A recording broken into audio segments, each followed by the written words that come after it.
cortando um dobrado que lavra no Nós somos já amigas há bastante tempo e cada uma já tocava um tipo de instrumento e já tinha esse sonho mesmo de participar, de ter uma banda.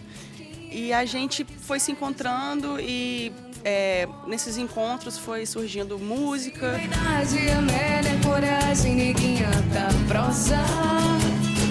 Quem decide por essa Maria já não é você. Nesses encontros, a gente sempre, né, fazendo música, a gente resolveu que era isso mesmo, unir algumas pessoas que já se encontravam nessa proposta, mas só de hobby mesmo, brincando em aniversário. E aí aconteceu da gente, vamos montar uma banda. Não usa mais já limpou em suas ergas. E agora, quem é ela que sai da janela? Produzir mais, melhorar e tá abrangendo várias outras regiões, cidade grande, futuramente tá criando novas músicas, novas perspectivas de apresentações e crescer, sempre crescer, gravar um CD, futuramente DVD, os planos são sempre maiores.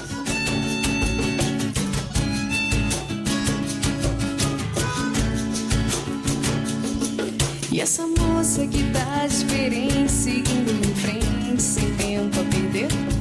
Já não cala, ela fala, ela grita e ela tá bem na fita. Nego paga pra ver.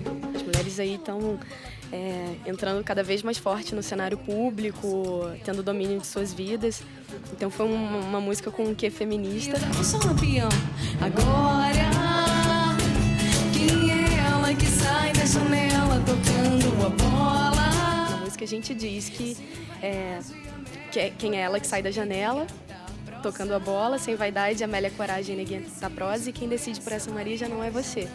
Então ela fala disso, dessa mulher, nova geração, dessas Marias, né, que pode ser eu, você e qualquer outra, e que diz, opa, quem decide por mim já sou eu mesma.